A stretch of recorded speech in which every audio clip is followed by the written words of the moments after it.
Então, as causas anatômicas são as mais predominantes, que aí, então, fatores genéticos, queixo muito pequeno, ou muito, a gente chama isso de retrognata, aquele queixo para trás, ou queixo Que pequeno. era como o Noel Rosa, Isso, né? Aquele Queixo queixinho É como se pra fosse trás. entradinho. isso. A arcada dentária é muito estreita, então quem chupou dedo, bico, que acaba desenvolvendo aquele Fred céu Mercury. da boca. Cada um, tá usando... Tá fazendo as associações. Eu tô fazendo aqui, Fred Mercury, tinha a arcada muito estreitinha Estreita. e o palato alto, né? Quem tem a amígdala muito grande ou teve muita infecção de garganta, pode predispor também. Língua muito volumosa. E é engraçado que a gente começa a pedir para as pessoas, ó, deixa eu ver sua boca, abre a boca para mim. Aquela língua marcada, com fissura no meio. Às vezes é uma língua muito grande para aquele espaço que a pessoa tem. E isso também pode ser característica genética e pode ser de outras causas aí também, de outras doenças, né? Então, por Mas exemplo... a língua de maior volume, Maior ela volume. tem essas rachaduras. Isso. Que ela tá comprimida. E fraca, né? fica Exatamente. fraca. Então, falando de uma condição que é fácil de visualizar, síndrome de Down, que tem língua muito grande, Exatamente. a gente chama de macroglossia. Hoje, a Academia Americana de Pediatria do Sono recomenda a polissonografia a partir dos 4 anos para criança que tem síndrome de Down. E uma por ano, como sendo um check-up, porque a prevalência de apneia do sono neles é muito grande. É muito né? grande. Então, aquelas pessoas que têm uma fala, às vezes, difícil, aquela fala embolada, muitas vezes já tem uma língua volumosa, está engasgando muito. Ou que fala e tosse ao mesmo tempo por uma dificuldade de articular. Então, isso, em geral, é um sinal de língua muito volumosa. Entendi. Aquela papada muito grande, porque a língua vem aqui embaixo. A língua é enorme para trás, as pessoas não têm noção. E ela desce um osso que chama ocioide aqui. O ocioide, ele acompanha a epiglote. Quanto mais baixo esse ocioide está, mais estreita e alongada essa via aérea, mais fácil de fechar. Então, isso são sinais, assim, que a gente começa a notar. Diferença de etnia, então, os asiáticos, eles têm mais apneia do que os ocidentais. É verdade isso? Os orientais, por conta da estrutura óssea, da conformação da óssea da face. face. Tem aquela face com esses ângulos mais... com esse comprimento mais curto. Então, verdade. para o mesmo peso e altura, para o mesmo índice de massa corpórea, eles têm mais apneia. Então, esses sinais anatômicos são os mais... eles estão presentes em praticamente 100%. E aí tem os outros fatores, né? O ganho de peso, porque a gente não engorda só para fora, a gente engorda para dentro. A língua é um músculo muito gorduroso. Isso não quer dizer que toda pessoa acima do peso vai ter apneia. Porque tem pacientes em fila de cirurgia bariátrica que não tem. Porque são aquelas... Incrível, né? Porque elas têm mais aquela gordura acumulada no quadril, na perna. Que é a gordura pera. Em formato de pera. Que é mais da mulher. Exatamente. E o homem é mais abdômen, tórax, maçã, pescoço. Aquela coisa que comprime mais, né? Isso, mais volumoso. Mesmo. Então, e tem trabalhos mostrando que 2 pessoas com o mesmo índice de massa corpórea têm gravidades completamente diferentes da apneia. Pela localização da gordura. Isso não quer dizer que se você... porque muita gente, acontece o quê? Começa a ganhar peso, começa a roncar. A gente sabe que se perder peso, a tendência é diminuir o sintoma de ronco, mas não necessariamente Vai eliminar. Não necessariamente. Já tive paciente que fez cirurgia bariátrica, perdeu 60 quilos e continuou com a apneia grave. Então, tem que ser muito monitorado isso, né? Então, nesse caso, qual era o caso dele? Do quê? Do que perdeu 60 quilos e continuou. Ele tinha uma apneia grave, estava em fila de cirurgia bariátrica. Aí olha como é que são as coisas, são perigosas. Ele fez a cirurgia bariátrica e a esposa parou de se queixar do ronco. Ele parou de usar o CPAP. Entendi. Tô curado. 2 anos depois, ele infartou. Aí ele foi num cardiologista. O cardiologista pediu a polissonografia como exame de rotina. Continuava com a apneia grave. Gostei desse cardiologista, não, porque a maioria não pede. Os que estão antenados hoje... A maioria ainda não pede. E a gente passa desapercebido. A gente tem muitos... Os médicos hoje que estão muito atentos para isso, eles começam a entender. O cardiologista... Hoje a principal causa de hipertensão resistente é a apneia do sono. Exatamente. Aí medicação, dose máxima. Eu digo para todo mundo, se você vai ao cardiologista, ele não pediu uma polissonografia para você, tá na hora de rever seu conceito de cardiologista. Hoje está muito prevalente. Não, eu, quando pedia, Flávio, eu recebia retornos assim, Olha, eu não fiz a polissonografia porque o meu cardiologista disse que você é psiquiatra, não se meta. Que isso? Eu falei, mas, querido, olha só, a polissonografia... E ele pediu? Não pra é todo, é pra cardiologista. todo... Mas era assim. Aí eu falei, mas faz, tô te pedindo, assim... Eu não entrava no embate, que isso é uma perda de tempo, Sim. né? Aí dava. Eu falei, leva pro seu cardiologista. Eu vou te indicar um fisioterapeuta. Agora, eu acho que a gente tem que passar por ele. Aí ele, não, porque não sei o quê, porque você não era gordo. Eu falei, não é só gordo que Não, tem. Eu falei, além de é. tudo, seu cardiologista é gordofóbico, entendeu? Tipo assim, a apneia é uma coisa de gordo. Então é Não chato é. isso, Não. quando E alguns tem colegas pessoas não se tocam. magérrimas. Não. Tem pessoas magras, jovens, que têm apneia gravíssima. É muito importante isso, essa divulgação, porque a gente... É um exame de rotina. Só que tem uns problemas, né? Assim, Belo Horizonte, por exemplo, o SUS não paga. Então, quem não tem acesso a um convênio, a um plano de saúde, não tem condições E é de um Fazendo fazer. absurdo. Não, É. e é um absurdo. Mas às vezes, aí assim, a pessoa faz a polissonografia, talvez ali investe boa parte do salário dela para isso. Uhum, Aí, tá, você tem a apneia do sono. E agora? Ela tem que tratar. uhum. E vai tratar como? Porque um CPAP não é barato. Não. Tem algumas prefeituras no Brasil que fornecem.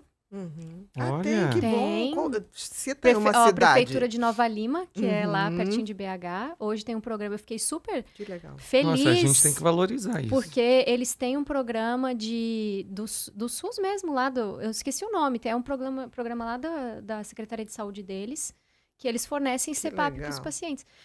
Tem alguns outros lugares. Então, tem sido feito um trabalho muito grande, só que ainda a gente tem vários gargalos disso. Porque o diagnóstico está sendo simplificado. Então, a polissonografia de laboratório era a única opção antigamente. Aí já passou a ser feita em casa. Uhum. Como também uma opção. Essas duas, elas têm... Então, a gente tem 4 tipos de exame do sono objetivos, né? Que tem a polissono tipo 1, que a gente chama, que é essa que faz em clínica, laboratório, com Isso, técnico lá a isso. noite inteira. A tipo 2 é a mesma, só que é feita em casa, Exatamente. com os eletrodos do eletroencefalograma. Aí a gente tem o tipo 3, que é só um monitor cardiorrespiratório. Então, para alguns diagnósticos, tipo epilepsia noturna, sonambulismo, não dá, porque não vai pegar as ondas cerebrais. Uhum. Mas para a parte respiratória já está bem Funciona. validado. Funciona. Tem alguns casos que não, mas para a maioria já está bem validado. E agora tem o tipo 4, que é só um oxímetro, que aí ele é bem simplificado e é bem interessante, a gente usa muito, mas tem que ter cuidado na indicação. Sim, porque ele vai só pegar botar a aqueles oxigenação. que você tem a oxigenação já comprometida. Isso. né? E tem muita apneia que não chega a cair a oxigenação Exatamente, tanto. Porque a apneia é exatamente. curta, às vezes a pessoa faz rápido, ela não chega a ter tempo do oxigênio cair, a ponto do oxímetro pegar. Então, Uhum. esses casos, eles vão ficar pouco... vai dar um falso negativo. Mas é uma coisa muito burra, né, do sistema de saúde, assim, se a gente É pensar. muito... Porque dá uma qualidade de vida tão melhor para o paciente. Evita tanto problema que vai evita- onerar eles depois, né? Exatamente, o hipertenso, você tem chance daquilo diminuir muito. A própria diabetes, a própria isquemia. Porque assim, um paciente que teve uma isquemia, ele fica crônico ali, demandando um cuidado eterno. Fora do o que sistema, custa, né? O que custa um paciente no hospital para o sistema de Exatamente. saúde. Que vai Custa ser muito mais internado do que muita- tratar a apneia. Exatamente. Então, ele começa a ter muita comorbidade, consumir muito medicamento, precisar de muitos profissionais. Então, os custos da apneia não tratada são estrondosos, Muito alto. mas é muito alto. Tanto quanto isso... hoje, uma das principais causas de acidente de trânsito é sonolência no volante. E a gente sempre acha que é o Exatamente. álcool. Mas não só, porque é muito divulgado isso, né? Quantas pessoas falam assim, se beber não dirija. Quantas campanhas tem? Agora, se você dorme mal, você não tiver dirija. apneia, não dirija. Se você Tanto que dormiu mal, não existe já- dirija. Existem legislações lá, já municipais e estaduais, que se a pessoa, o médico que for fazer a renovação da habilitação profissional, suspeitar que tem ele tem apneia, apneia, ele não pode. Tem que pedir o Legal exame de isso. polissonografia. Mas aí a gente tem todo esse buraco ainda, sabe? Então, fez o diagnóstico, tem apneia. E aí? Agora tem que tratar. Não tem muito profissional especializado ainda no Brasil para isso. Tem poucos. não tem recurso Você muitas diz vezes, dentro da fisioterapia mesmo. tanto da fisioterapia quanto da medicina. Da medicina. Uhum. Mas assim, quando vem...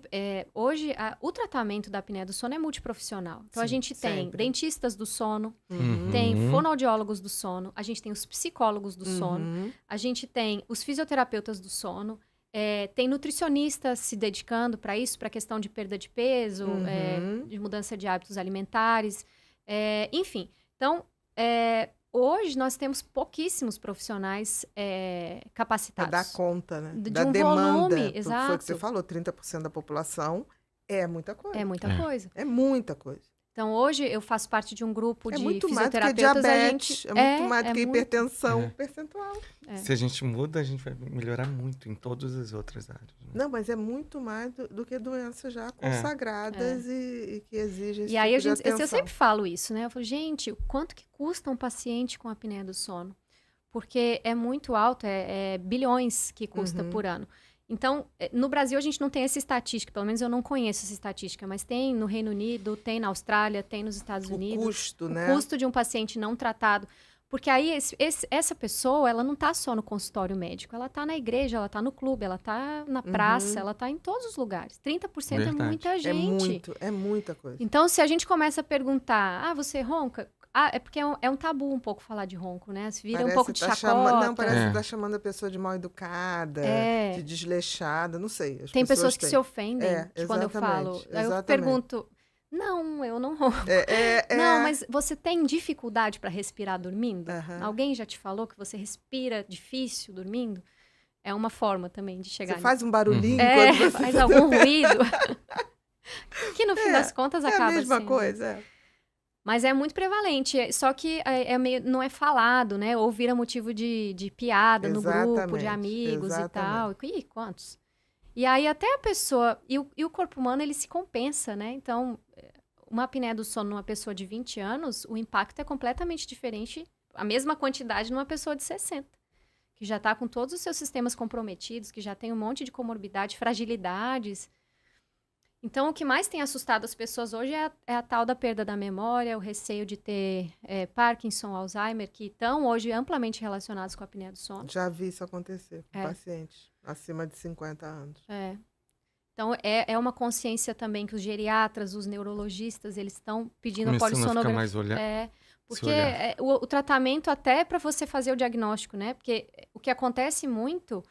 além do sono fragmentado, a gente tem duas fases do sono super importantes para isso, que é o estágio 3, que é o sono mais profundo. Que é o N3. N3. Esse é o estágio onde tem um sistema de drenagem, chama glinfático. É o sistema glinfático. Ele drena substâncias que são produzidas durante o dia, reações químicas, são produtos metabólicos. É que como se fosse o sistema linfático do cérebro, né? Feito pela glia. Exatamente, né? Por esse motivo. Que todo mundo achava que a glia era aquelas células que não serviam para nada, só estavam ali ocupando espaço entre os neurônios. Elas fascinam o espaço. Exatamente. Então, mas elas retêm esse líquido ali e ele só, pelo menos o conhecimento que a gente tem até hoje, que ela só é drenado no estágio 3, que é o sono mais profundo.